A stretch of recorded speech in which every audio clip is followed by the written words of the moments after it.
Welcome to Days of Roar, our Detroit Tiger podcast, brought to you by the Detroit Free Press. My name is Mark Gorash. I'm here with Tigers beat writer Evan Petzold, who flew 5 hours and 17 minutes back from Oakland in the middle of the night. He is now sitting in his apartment, probably half delirious, but we're coming up on the last week of the season, Eb. And we got a lot of things to talk about. We got some great pitching performances. We got Miguel Cabrera. And damn, if it isn't Yom Kippur and we have a new general manager. So let's kick it off.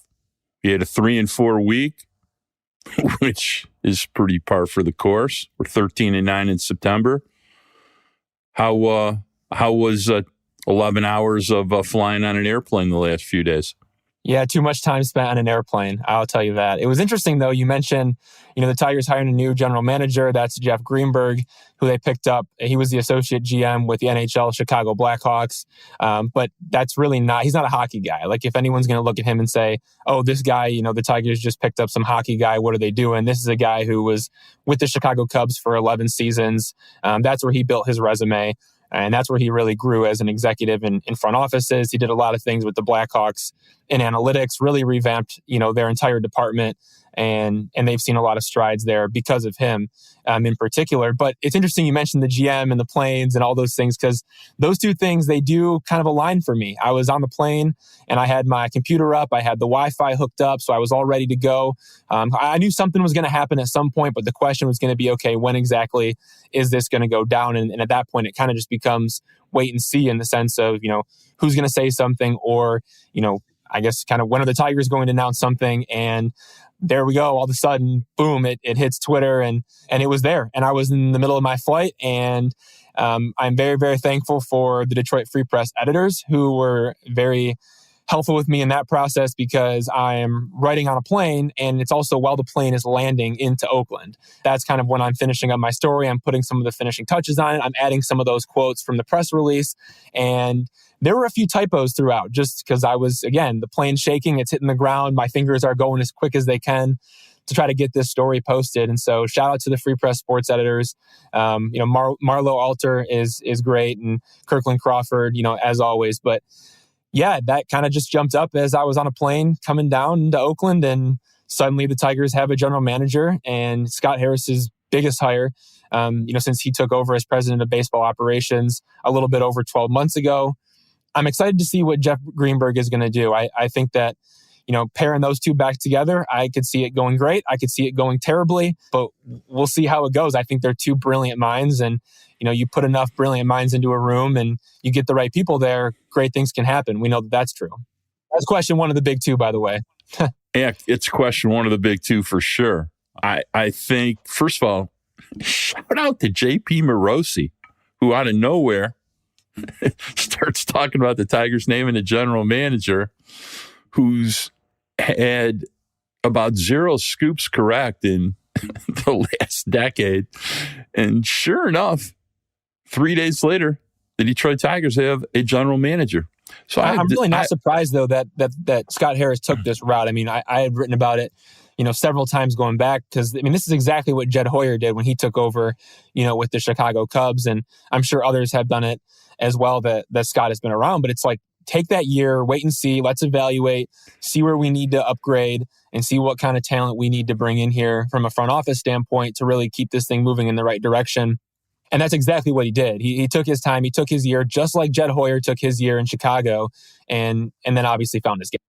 Well, let's talk a little bit about Jeff Greenberg, because I read everybody's pieces about this, and I thought yours was by far the most insightful about Jeff Greenberg. I mean, I think fairly we can say, look, the two of these guys came up together working in the Cubs front office. Heck, they probably went and got coffee together for the rest of the front office when they were starting, because they literally started together in 2011. So, they were at the bottom of the food chain and they both worked their way up. I mean, Greenberg, I think, actually preceded Harris by a year, if I got the timeline correct. And if I don't, yeah, it was a long time ago. I think they both went in 2012, but looking at some different things, I'm not entirely. We're gonna have to check on that on Tuesday when they have the news conference.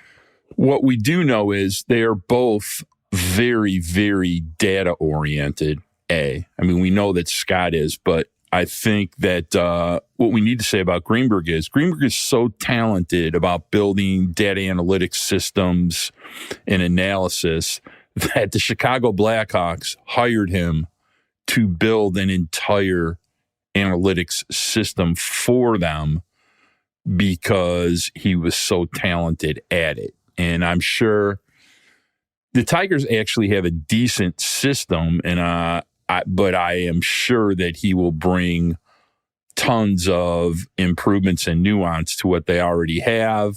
That's a good thing. Where they really need help and another set of eyes and a voice is in pro scouting and personnel and talent evaluation. Now, he had some jobs in those areas in Chicago. I'm totally unfamiliar with his talent level in those areas. I would assume that they're decent, but they could have been administrative also. And I will assume that Evan Petzold, who is an outstanding researcher and knows how to ask probing questions once he creates relationships, will find out a little bit more about Jeff Greenberg's talent level in those areas. So for now, I'm going to assume as well that the specialty there is the analytics. Like that is the specialty, building databases and being able to, then allow teams to draw off of that to make decisions. And I think that's really valuable because Scott Harris has his own process. When Scott Harris comes to the Tigers, he evaluates the Tigers process, and Scott Harris has his own process of how he wants to do things. Who knows Scott Harris's process better than Jeff Greenberg? Probably nobody. Whether that's a combination of something that the Cubs did, along with something that maybe the Giants did, which maybe also aligns with maybe some of Scott's personal visions that he has, by himself. Those are conversations that I'm sure that, Scott Harris and Jeff Greenberg have had over the years, going all the way back to their early days with the Chicago Cubs. So if you want somebody to be able to implement your specific process and then to really thrive off of that, you're going to need somebody that is going to understand your process thoroughly. And I think that's where the connection is going to be great. You're right, though. The question is, how much is there outside of that? And for, Jeff Greenberg, he has some front office experience as a pro scouting director, baseball operations director. He was the assistant GM there in Chicago. So he does have, experience in other areas. But guys that I've reached out to so far, they said, look, this guy is known for his intelligence, his interpersonal skills, and his ability to build trust. I haven't heard a ton about him as, this guy who can go out and find you talent outside the box type thinking. I think it kind of comes down to using his intelligence to help find talent. So if that's exactly what the Tigers need, then that's going to be great. If that's not what they need, then maybe it's great, but there still are some room for improvement. Well, let's revisit what you just said, because you just brought up three topics that, without really knowing Scott Harris, but my intuition as an old person that has done business for a long time, those are three areas that needed improvement. So those may fill in some blanks, and maybe when you merge the talents of Scott Harris and Jeff Greenberg together, you get an improved level of coverage on all aspects of running the front office of a Major League Baseball team. The other question I have that I'm curious about is based upon what we're discussing, is that impact Jay Sartori? Seems like, Jay was responsible for a lot of building what they refer to as Caesar, and is that synergy or is that overlap? Or, I'm just kind of curious. Not that it's a big deal, but Jay's been here for a long time. And now you bring in somebody essentially not only just over him, but also has an expertise. Is that a merging of skills, or is that addressing a desire to go in a different direction about them? That'll be something we have to see. And I don't think fans really care about that stuff. They don't really involve themselves too much with Jay Sartori, but I think you and I, it'll be interesting for us to see how Mark, that impacts the front office. The fans want wins. They want wins. That's what the fans want, is they want wins, and these are decisions that are ultimately going to lead to either wins or losses. I think there's a lot of overlap in skills between Harris and Greenberg. What I am excited to see the possibility of is, does Jeff Greenberg make Scott Harris better? And does he give him, I like to refer to, people love to try to explain to me this first year is a year of evaluation. I am not a big fan of that idea.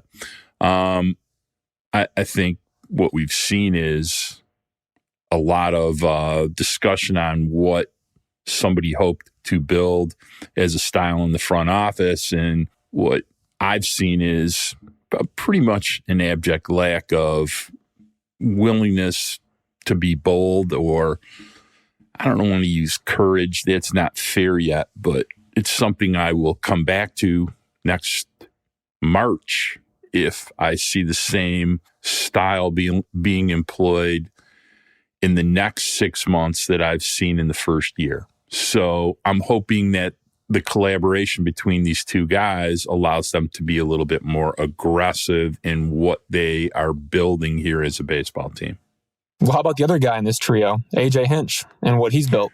Well, let's address that.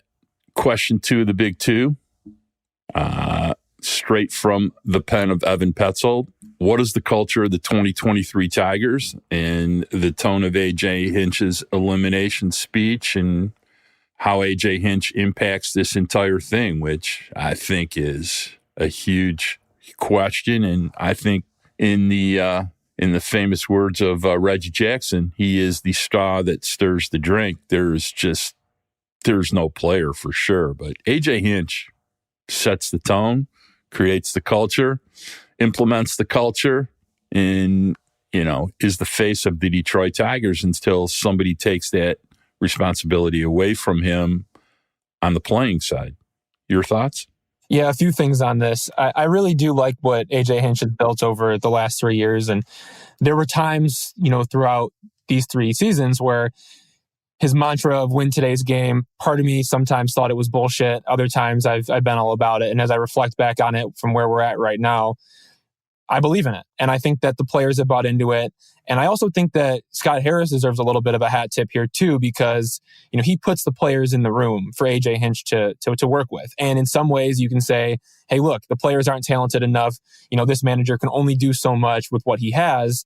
In the other sense, you want to look at culture. I do think that he has the right group of guys in the room in terms of the team chemistry and kind of doing things together. I mean, I sat down with Tarik Skubal in the dugout, and we were just kind of talking in Oakland on Sunday early in the morning, and he said, look, it's effing Sunday in Oakland, and guys are out there doing early work. Guys are getting their work in on the mound. Other guys, pitchers, are watching the guys in the mound get their work in. They're with them in those moments. And he goes, look at the clubhouse. Look at what the clubhouse has been like the last 2 days. And it's, guys that are watching college football together, eating their breakfast and watching the games. And they all have different colleges they root for, but they're all sitting there watching college football together, right? Same thing for NFL. They all got their fantasy teams all pulled up, and they're bantering back and forth about, who's playing who this week, and who's going to beat who has no points through the first quarter, whose guys are going off in the first quarter. Like, those were all really cool conversations to be able to see. And then to see like Miguel Cabrera and Javi Baez like walk up to that table, sit down, and like they want to eat their breakfast there too, because there's something going on there. It's like a fun table to be at. And that's, sure, there's one round table, but there's also then chairs that are extended off that round table. And there are guys that are sitting in the background just wanting to be a part of it. And so I do think that like the right group of guys are in the room for the team chemistry and for the culture that the Tigers want to have, which is ultimately instilled by AJ Hinch. And it was interesting. The Tigers were eliminated from the postseason on the same day that AJ Hinch managed his 1,500th game. Hat tip to AJ Hinch. It's a big number. And it takes you a while to get there. You need, as he said, you need a lot of opportunities to get there. You need a lot of people in your corner, whether it's players, front office, player development, scouting, to kind of get you there. So, he definitely did a good job, I thought, of handling, the big milestone professionally and the way that he addressed it. But he definitely was happy to be able to get to that mark, and he was able to reflect on that. But the Tigers are eliminated on that same day. He gives his elimination speech the next day. in a closed door team meeting. And the conversation is essentially, hey, look, like we were eliminated with 8 games left in the season. Can you imagine like 8 games that if we would have done something differently, it would have gone our way?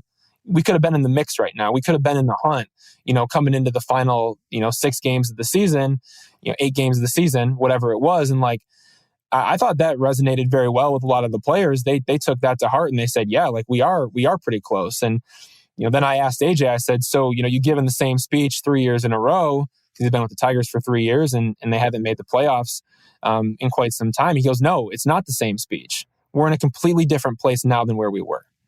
He said he thinks they're a lot closer to fulfilling what the fans deserve. And I believe that. I think the culture and, the identity of this team is everything that he's preached. Win today's game, play hard, play the whole 9 innings. Like I know that's coach speak and I know it's kind of frustrating to hear, but you say it enough times and guys start to buy in, they start to believe it. And whether it's, stealing the extra bases or taking advantage of mistakes, they did that very well, I thought, especially in that first game against Oakland. And this is a team that's been eliminated from the playoffs and they're still doing those things. I think that says a lot of what the Tigers have built. Winning is the ultimate culture. Every team wants to win. And when you win, things are great. And they always are. But I like what the Tigers have brewing. I think it's, AJ's master skill is creating culture. It's creating environment. Anybody that's had a job of any consequence that they had for at least a little while understands the difference between a good boss and a bad boss. They understand the difference between a boss that demands a certain quality of work performance and a certain quality of professionalism in how you execute your job. I don't care if you're making donuts at 4:00 in the morning or you're selling software to the most sophisticated company in the world. A great boss makes you better. A great boss sets expectations. A great boss helps you get there.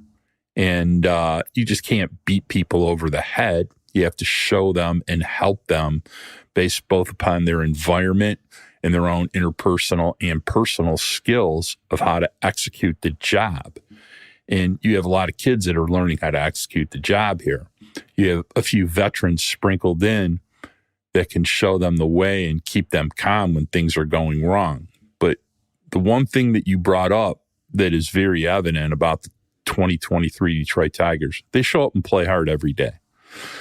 That's the first part of being a good baseball team. You got to show up. It's not always pretty. It's not always pretty. Oh, the execution needs massive upgrades, and so for sure the talent does. But the environment, the culture, the expectations, the people that will be here and be prominent in 2023, the Riley Greenes, the Tarik Skubals, the Jason Foleys, the Parker Meadows, the Kerry Bonds Carpenters, the Jake Rogers, the Spencer Torkelsons. They're all a huge part of the environment. That culture's not going away. And they're going to add, we can pray that they are adding, they're going to add a second baseman, a third baseman, more leverage relievers. They're going to add players and feed them into the mix. So the old teach the young. Hopefully a guy like Colt Keith, who's got tons and tons of talent and tons of swag, figures out quickly where his place is and he can bring his skill level quickly, hopefully in April, to a lineup that needs what he does badly. But I think what AJ is really, really good at is, being the ship's captain. He makes sure that the boat's floating down the river, and sometimes it may get close to the shore a few times or bump into it, but he keeps steering it back down the river. So, and I still think he is the single most important person in the Detroit Tigers organization.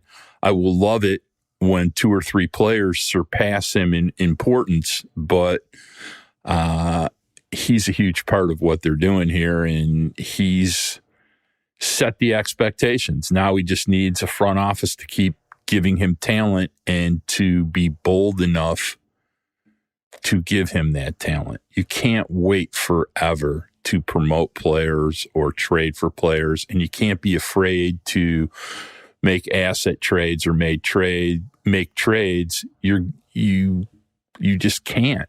And if you do, I think you're going to see him, especially next year. I got a feeling there's only 2 years left on his contract. He will start being very, very frustrated. I've asked you and some of the other beat writers over the course of the last couple of years, if AJ was getting frustrated enough to consider quitting. And, there have been various answers, but I think what I've heard a lot of this year is absolutely not. And he's kind of excited about the future. What's your take on that? It's funny. I had somebody ask me that this week while I was in Oakland, and it was a text message that I got, and it was just, hey, what do you think about AJ Hinch? You think he's going to stick around? You think he's going to be here? And it was from somebody that honestly is kind of like an important person in baseball in some ways. And I said, no, I think he's going to stay. Like, I think this is a guy that wants to see this thing through. I think he wants to show that he can build a culture. Again, when you go to Houston, I think going back to his previous stop, there were a lot of talented players there. And there were a lot of great systems in place. And when he came to Detroit, there were not a lot of great systems in place. And there also were not a lot of talented players. And he had to figure out in Detroit, okay, how am I going to make something out of nothing? And it's been like that now for pretty much 3 seasons. I do want to say, like, the emergence of, Spencer Torkelson, Riley Greene, Kerry Carpenter, Jake Rogers, Parker Meadows, Tarik Skubal, Reese Olson, Casey Mize, Matt Manning, Jason Foley, Will Vest, Tyler Holton, Justin Henry Malloy coming up, Colt Keith coming up soon. Like those guys, that's some talent that he has to work with. And those players have now, developed and they've, risen through the system. But when he got here, there wasn't a lot of that. And so I think that this was a situation where he came in and he knew it was going to take some time. Had it taken a little bit more time, maybe than he would have anticipated, maybe, who knows?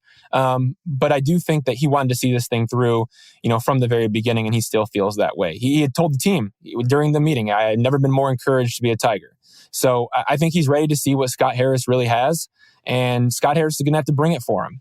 I truly believe that. Now we'll see what happens down the road. Nobody really knows, but this is going to be an important offseason for the Tigers to not only satisfy the fans, but also satisfy AJ Hinch, because again, every manager would love to have 1 through 9, write it in the lineup every day, lock it in, and it's the same crew. Every manager wants that. AJ Hinch is a master at mixing and matching. I think he's great at the chess match. Whether it works out all the time or it doesn't, that's not always up to him, right? Like, that's up to the players and the players' execution. So again, in a perfect world, is he writing 1 through 9 every day? Yes. And is that where he wants the Tigers to be? Of course. And is that where Scott Harris wants the Tigers to be? Probably. So look, I think, he wants to see it through, but at the same time, he needs some support, because it does take a village. It is not just one man that can do this thing by himself. He needs talent, and he needs it fast. If I'm not incorrect, you have some stuff going on in Lakeland this next 2 weeks. I think they do org meetings next week as soon as the season's over. And that should be some pretty spirited conversations down there if AJ goes down there with Greenberg and Harris and the rest of the front office, and they're down in Lakeland postseason. That should be some interesting discussions. Well, I don't want to make it, Mark, I don't want to make it seem like they're button heads or anything like that, because I have not gotten any indication of that. But like, they got to figure this thing out together. They got to figure it out together, and it's going to be fascinating to see how it gets pieced together. And again, like the fans are dying for it. They're ready for it, and I think AJ Hinch is ready for it too. Yeah, we're going to talk a lot more about this in coming weeks. Once the season's over, we have 5 months to discuss the makeup of the 2024 Tigers and how they're going to get there. So we'll this is a work in progress discussion. We got a lot more things to talk about. First, we're going to take a break. We'll be back in a minute.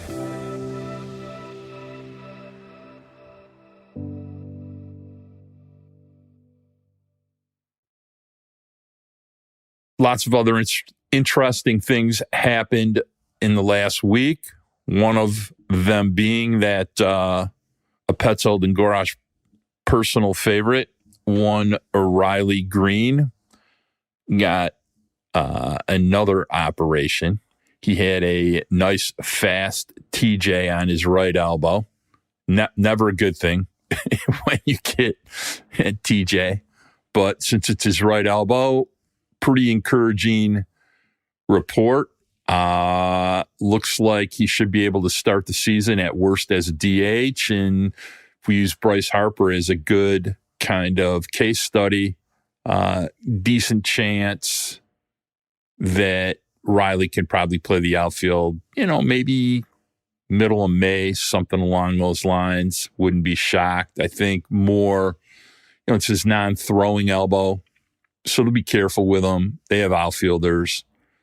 They'll probably add an outfielder, so he'll do a lot of DHing maybe the first 6 weeks of the season. Then we'll see what happens after that.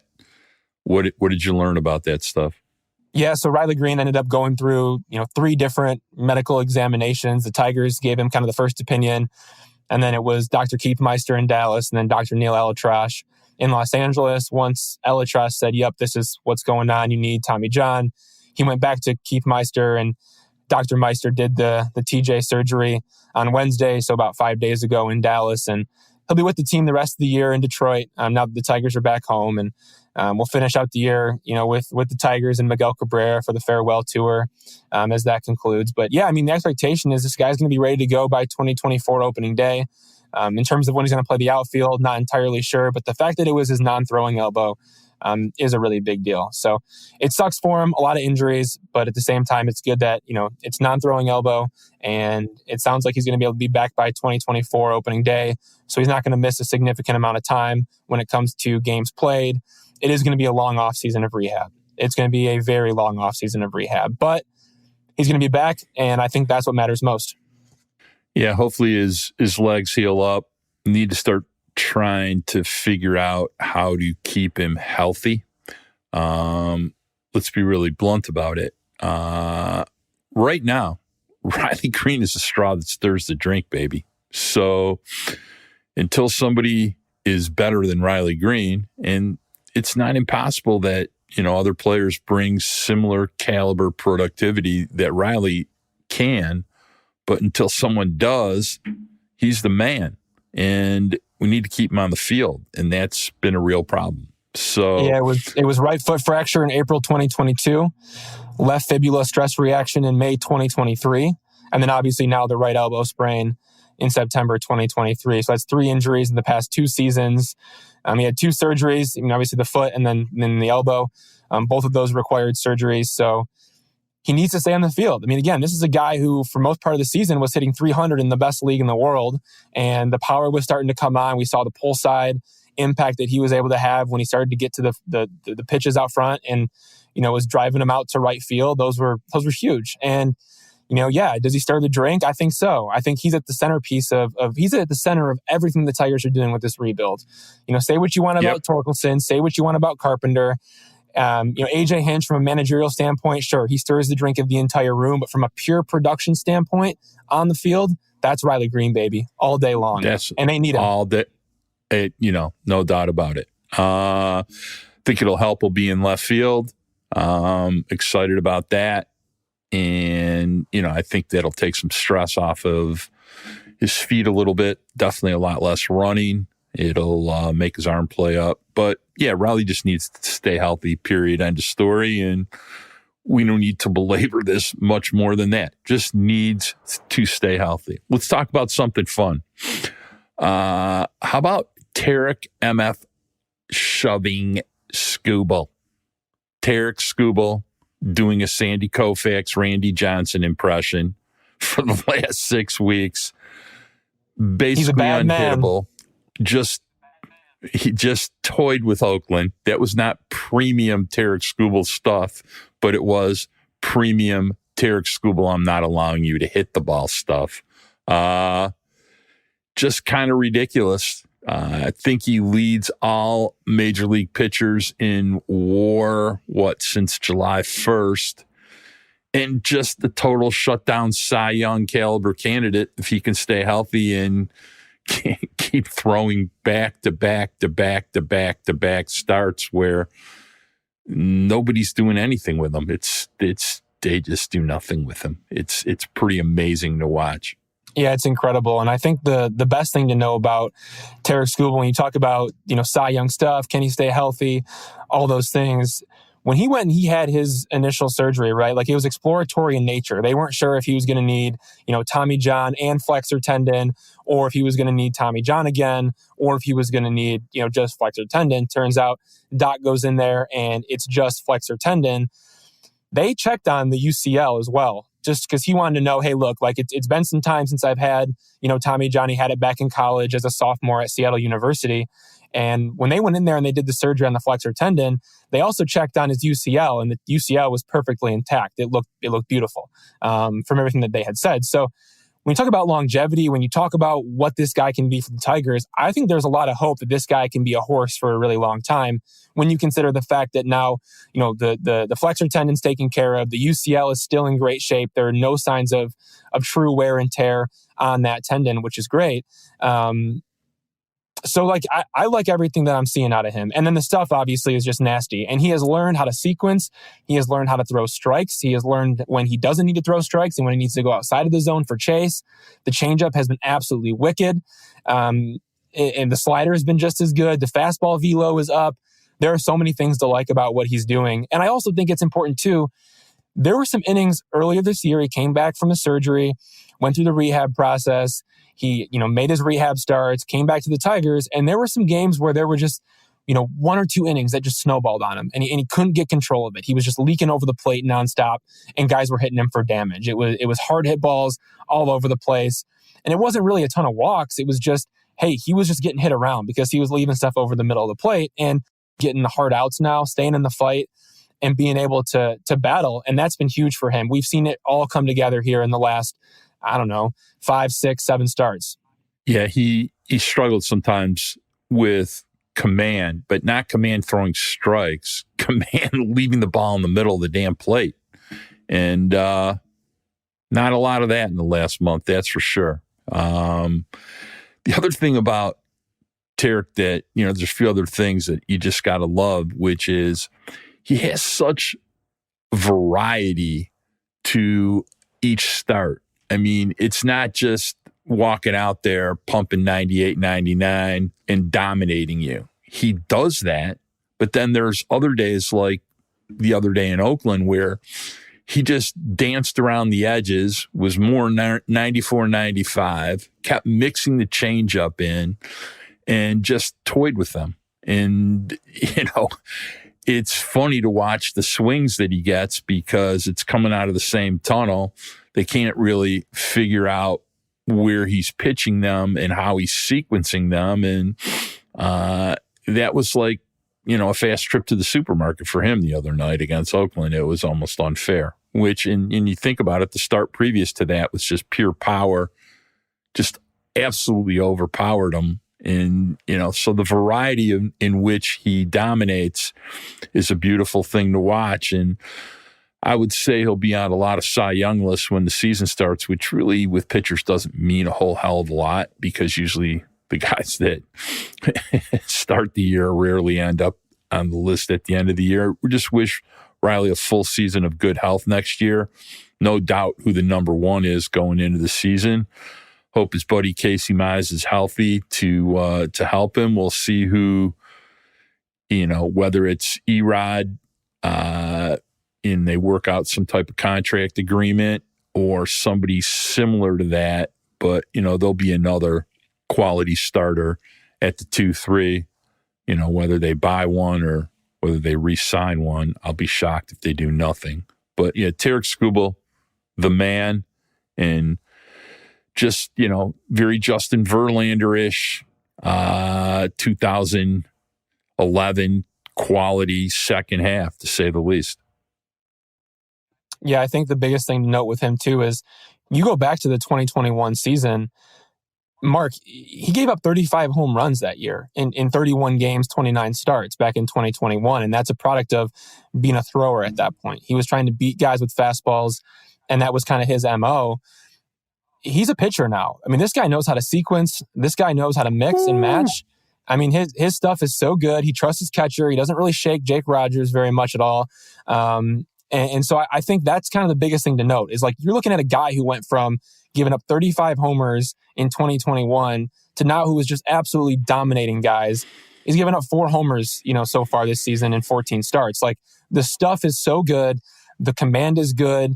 The pitch IQ, like all that stuff is there. Like he knows how to pitch. He's not just a thrower. And I love the fact that with his fastball, he might be sitting 96, 95, kind of in that range. But when he needs to dial it up, he can. And that's rare. Not every pitcher can do that. He has that extra gear. And that's what reminds me of Justin Verlander. Yeah, he's been a fun thing to watch for the last half of the year, and excited to see what he's going to bring next year. Hopefully stays healthy for the entire season. Let's touch for a second on Casey Mize. He faced hitters again, did he not? Yeah, so Casey faced hitters, and then he threw a bullpen session again. So it was kind of one of those weird things where normally we see like bullpen session, live BP, rehab assignment. In this case, remember he had that setback where he was feeling some fatigue. He went bullpen, maybe one more bullpen, and then live BP, and then back to another bullpen. So that's where he's at right now. He threw a bullpen in Oakland, and now he's going to throw another live BP with the Tigers back at home. He's going to do that up here in the Royals series. And that will kind of mark that next step for him is, okay, can he get through another live BP? They're going to want to get him built up to about 2 to 3 innings. That's kind of the game plan. And that might even take him into the first couple of weeks of October. So after the regular season ends, there's still going to be some work that he's doing down in Lakeland because he doesn't live very far. He lives in the area. So it's a quick drive over from his home. And he's going to keep working in Lakeland for the first couple of weeks. And then he's going to start his offseason program. But the Tigers would like to see him get built up to that 2 to 3 inning range where they can feel confident about sending him into his offseason program and really letting him ramp up from there as we get into 2024 spring training. So I think he's in a good place. I think they did a good job shutting him down when they did and giving him, I think it was maybe even like just 5-6 days to really allow his body to recover, and then restarting him with those bullpen sessions, which then led into a live BP, then back to a bullpen session, and now it's going to be another live BP. Yeah, it's a 35 to 50 pitch type of circumstance that they're trying to get to. I mean, he's been throwing 15 to 18 as an inning when he's facing live hitters, and I'm sure that they'd like to get him between 40 and 50 if, in a perfect situation before he breaks, just to go back into a normal off-season routine. I'll be excited to see if he can get there. Big part of next year. And I'm like, there's a lot of kids that are going to be down in Lakeland, so they won't be lacking for people for him to face. So big part of the 2024 Tigers, Casey Mize, in many ways, including in the locker room and, discussing tactics and analytics with pitchers. I'm sure he's done some of that this year, but it's a whole different thing when you're going out there every 5 days or when you're just sitting in the room rehabbing. So excited to see what he can do. All right, we're going to take our last break, and then we're going to come back and talk about the greatest hitter in the modern era of Tiger baseball players playing his last week. We'll be back in a minute.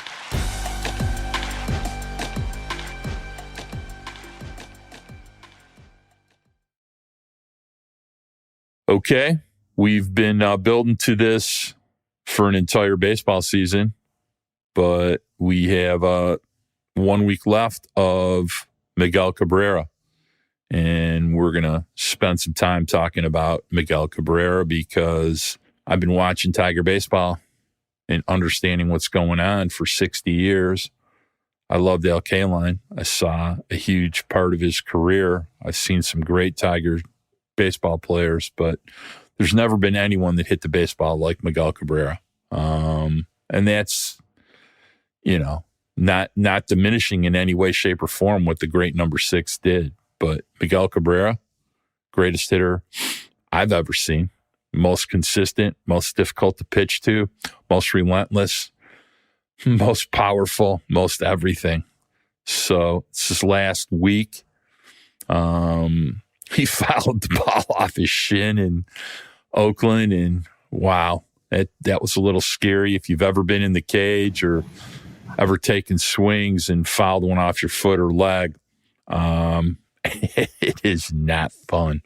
Well, Mark, it was more of just, look, it's a Thursday game in Oakland, and this guy fouls the ball off his leg, and it's, the Tigers basically say, hey, look, like he was removed from the game because, fouled the ball off his leg. Like, we don't think there's any fracture, like no signs of that right now. He's going to get evaluated after the game. And I was just like, oh no, please don't let this just be the end. Because again, I wasn't concerned to the point where I was pre-writing a Miguel Cabrera career over story. I wasn't getting that prepped or anything, but in the back of your head, it's oh man, I've seen guys foul the ball off their legs before or off their feet. I mean, look at Riley Greene back in spring training when he fouled the ball off his foot and then ended up, he didn't even make his debut until, June, July of that year. So he was out for quite some time. And so anyway, when this happens and any time a player gets removed, you kind of get a little bit worried. You kind of want to wait and see what kind of is next. But he was obviously okay. He played the next day. He was all good. But for a moment there, I was a little concerned. I was a little worried for him. Yeah, well, let me remind you of something. And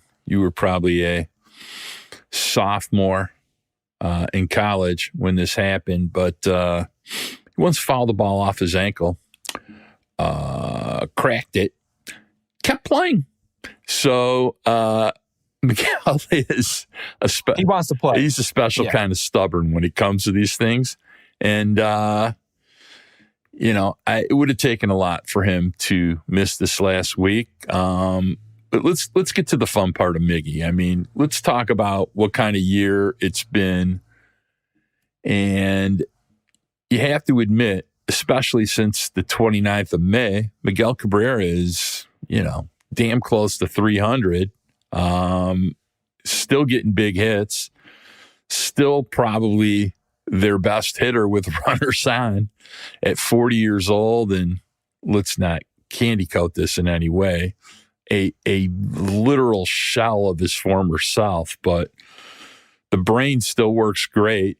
And, he's still so calm and executes so well in clutch situations. But, I'm not going to remember Miggy for what he did this year. We're going to remember Miggy for winning the Triple Crown, for hitting 44 dongs, for just hitting 300 year after year after year after year, of being incomparable, of having the 16th most hits in Major League history, of hitting 511 home runs. I mean, it's a career you're probably never going to see again. And you can argue with Albert Pujols, the greatest right-hand hitters of the modern era, for sure, the last 40 years, or since Willie Mays and Hank Aaron retired. So tell me some of your memories of Miguel. I want to get into some fun stuff. I mean, everybody knows what Miguel has done, but you're 25 years old. You were 23 years old when you started your career as a beat writer. Tell me how scary it was the first time you walked into the locker room and you had to introduce yourself to Miguel Cabrera and maybe ask him some baseball questions. And tell me a little bit about what that was like for you. Well, a few numbers to correct really quick. Miguel Cabrera has 510 home runs, but I like the fact that you said 511 because I think he's got one more in him these next 6 games. I think he's got one more in him. The other thing is, I started on the beat when I was 21. I was still in college and I was just finishing up school. I was actually doing my last semester online while I was covering the Tigers in the 2020 season.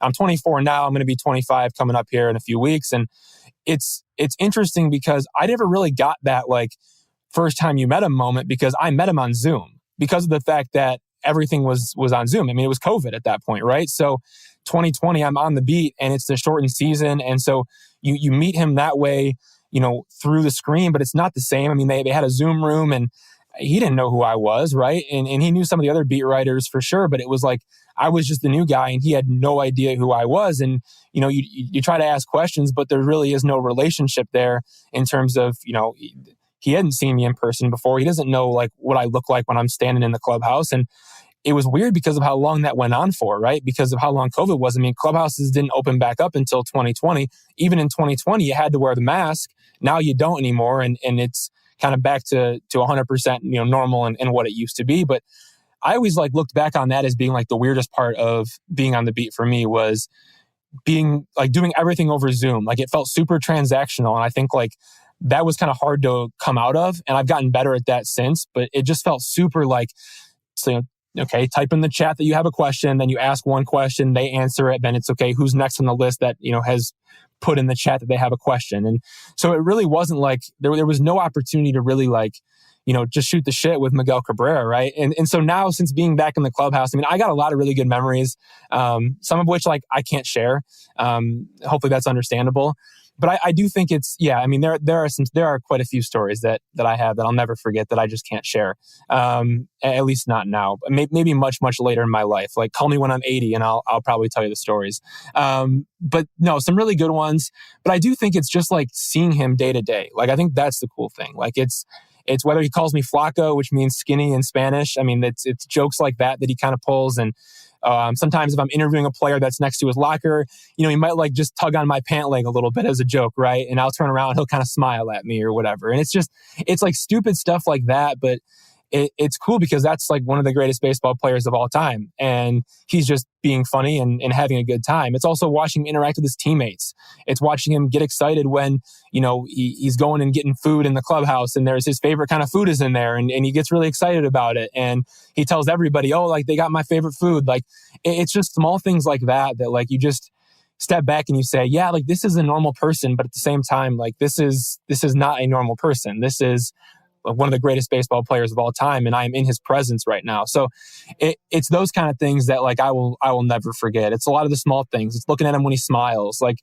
It's weird when I say it because it seems like a love story, but at the same time, when you're looking at one of the greatest baseball players of all time, a guy that I grew up watching, I mean, that is, I remember my dad telling me, Evan, you have to watch this guy. You have to watch this guy. You watch as many at-bats as you can for the rest of the time that he is playing in the big leagues because you're not going to see anything like this again. And I took that to heart when I was young. And so I watched a lot of Miguel Cabrera. I mean, there's so many memories and moments that I have of, the 3-homer game in Texas stands out. My parents were gone. I don't know what they were doing, but they were out and about one night and it was a night game. The Tigers were playing in Texas and I watched him go deep 3 times. And I was just I was by myself jumping up and down in the living room when he hit his 3rd home run. And it was just that's a core memory for me. So I don't know. I think it's just a blend of so many things. And like I said, there are a lot of stories that I have that I just can't share. But I do think it is just the day-to-day interaction when you're able to really step back and say, I'm in the same room with this guy almost every day of the year. I mean, if you really think about it, right outside of the off season, when we go from February to the beginning of October, I go to work and I see him every day. That's pretty cool when you really reflect back on who this guy is, what his career has been about. And I am happy, Mark, too, that he had these moments 500 home runs and 3,000 hits later on in his career, because you're right. People are going to remember the Triple Crown. They're going to remember the seasons where he was, chasing MVP titles and defending MVP titles and, those intense battles that he had, whether it was, Josh Hamilton or Chris Davis. I mean, just these guys just going back and forth. Mike Trout is in that same category, of course, when Mike Trout was, just getting his start in the league and was just on a tear. It's just, those are memories that everyone is going to look back on, and that's what they're going to think about. But it's cool that they're also going to think about, they know where they were when he got to 500 home runs. They know where they were when he got to 3,000. And that's a piece of their life that is later on. That's 2021, 2022, as opposed to, 2010, 2011, 2012, 2013, 2014, Miguel Cabrera. It's almost 10 years later, right? And so for people to be able to have not only that time period, but also then later on in his career, they can have some things to draw on. I hope it's the exact same way with his last week. Well, I'm just happy that during the course of this season that he's got to participate as a contributing baseball player, that he wasn't kind of a sideshow hitting 198 or something like that he's been really, for, what he's capable of doing, really productive this year. And you still got to see flashes of what he was about. And it's been a hell of a journey watching him do things that it'll be very difficult to see somebody do anything remotely close to what he's done. I think people forget not only how great he was, but how hurt he was at the end of some of those seasons that he just continued to produce on one leg, or, he had some injuries while he was being so productive. The 3-homer game in Texas is something that your mouth just was agape at what was going on. It was just eviscerating baseballs. I think obviously the other memorable thing people like to refer to is, the Mariano Rivera home run after he had fouled the ball off his foot, and he did it 2 days in a row for Rivera, who was arguably the greatest relief pitcher, one of the greatest pitchers in the history of baseball. Even Mariano was pretty amazed at. It's still a great clip if you want to look at it on YouTube. Listen, in the pantheon of baseball history, I think the records speak for themselves. Homers, doubles, RBIs, hits, just to have lasted this long. And, the game's changed a little bit since he's come into it. I saw a number the other day that, how about in 2006, there were 215 pitches for the entire season that were over 100 miles an hour. In 2022, there were 2,000 pitches that were over 100 miles an hour. And I saw that. And in 2023, there were 4,000 pitches for the season over 100 miles an hour. So when you start understanding the evolution of what's happened to the game and how much more difficult it is to hit, his greatness I don't think people put it into enough perspective. It's just ridiculously difficult to hit the baseball now. And he's one of the greatest to have ever done it. And it's, I'm really sad to see him go, but I do wonder a little bit about what's going to happen to him once he retires and stops doing this. It's his life. There's other things that have gone on with Miguel that are, we don't like to talk about too much, but when he has all day, every day, that doesn't involve baseball, hopefully he transitions well into retirement. And like I said, greatest hitter I've ever seen, and I've been watching this for 60 years. So I'd like to thank him personally for all the great memories, and excited to see what goes on this week. Hope he has another bomb in him. I'm sure he'll get a couple of pitches grooved, so hopefully he hits a tank just for the fun of it. Yeah, it's going to be amazing. I think it's going to be an awesome week. And yeah, I mean, man, I go back to those 44 home run seasons that he had in 2012 and 2013. I just go on YouTube and I just click play and just sit there and watch him sometimes. Yeah. It's spectacular. So we're coming to the end of the season. It's a long, I don't think people can really appreciate how hard of a job. People think that Evan Petzold has this great job and he gets to go watch baseball games every day. And as somebody that talks to you a lot, knows where you are and kind of has an idea what you're doing, I don't think people can appreciate how hard, how long, how grueling your job is. I mean, you are flying on airplanes all the time. You are getting into the clubhouse. If it's a 7:00 game, you're there pretty early in the day. It's where you get a chance to have access to talk to people. And you have to craft multiple stories and write stories every single day. So when you get to the last week of the season, tell me how you're feeling, knowing that next Monday you get to sleep in and you have nowhere to go for the whole first 2 weeks. Tell me what you're thinking about doing and what's on your mind for the last week of the baseball season after you've been doing this since the second week of February? For sure. I'm feeling actually really good right now. And I'm actually very happy with that. The last couple of years have been really difficult for me, towards the end of the season. And it has truly felt like this extreme grind just to get to the finish line where I felt like I had nothing left in the tank. And we've talked about like the mental health stuff and all that before, but that's been a huge part of my year. Has been really focusing on my mental health, working with a therapist, like having and some of that's personal, some of that's work related stuff, but like really trying to stay like as locked in as possible, but also like knowing when to turn it off. And I think I've done a really good job of that this year. And that's something that I'm very proud of. So as I'm coming down the stretch with, a week left in the season, like I still feel good. Like I still feel okay. Like I don't feel like I am, just basically trying to crawl my way to the end, which is a great feeling because I feel like I can go into the off season and I have a really good plan for the first 2 weeks, just in terms of what I want to do. And a lot of that is written stuff, right? Like I'm going to still be working. Like there's still going to be, the grind doesn't ever stop, as you know. So I'm proud of where I'm at now because that doesn't seem daunting to me. That's exciting to me. And I was in Oakland and I had to have a lot of great talks with guys in the clubhouse and was able to prepare some, end of season stories, things that you guys are going to get to read about, here as we get into October, because that October month, like as quickly as it goes by, it's also a long month and I got to keep producing content. And, I won't go out to the fall league until November and GM meetings aren't until November. So there is going to be a lot of that where I'm going to be putting together these, profile and feature stories on different types of guys.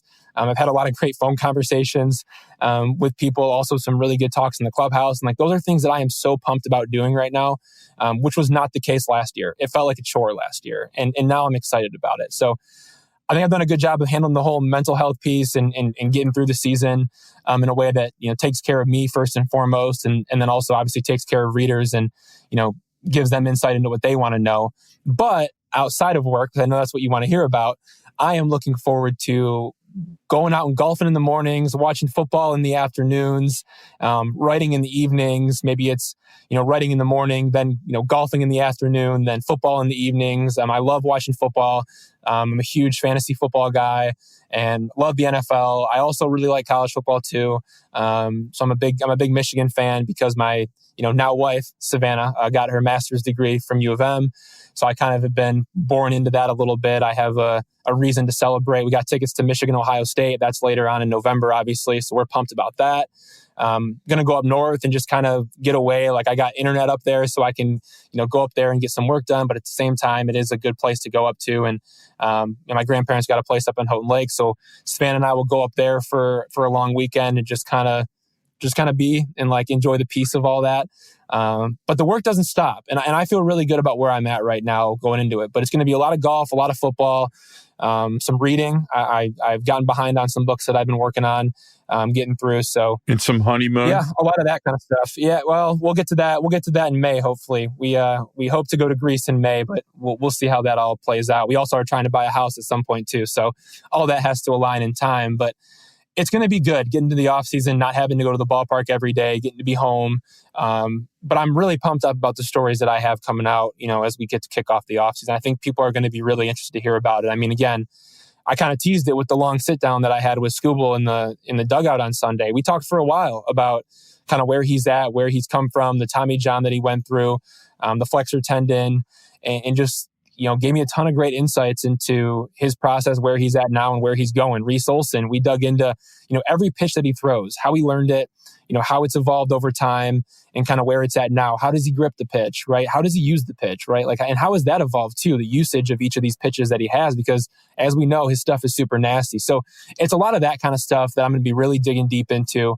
Tyler Holton and I had a really good conversation. Like, I don't think enough has been written about Tyler Holton the season that he's had. So those are all stories that are going to be rolling out in October, and I can't wait to deliver them. And I feel really good about where I'm at, from a mindset standpoint. Well, I'm glad to see the season come to a close. I'm glad to see you survived it, actually thrived in it. And just to give people an idea of how busy Evan Petzold is, Evan Petzold and I like to go out to lunch from time to time. And during the season, we almost never go out to lunch. So the off season will probably bring a lunch or two for Mark Gorash and Evan Petzold. We have a few places we like going, or we explore some new ones. So I'll be excited to do that a few times. All right. Been an eventful week. Got a huge eventful week coming up. We got a news conference tomorrow with Jeff Greenberg. We got the last week of Miguel Cabrera. We have the season drawing to a close. Should be a lot of fun. I want to remind everybody to please rate, comment, and subscribe, where you can find us wherever podcasts are available. Obviously Spotify, Apple, the Freep, always embedded into an Evan Petzold article. I want to thank our executive producers, Kirkland Crawford and Anjanette Delgado. I want to thank the lifesaver, who is Robin Chan, who always makes us sound good. As always, I want to thank my grandson, Braden Michael Gorash, who was in Colorado this weekend doing Colorado things. And for the last week of the regular season, I want to remind everybody and hope that you go with peace.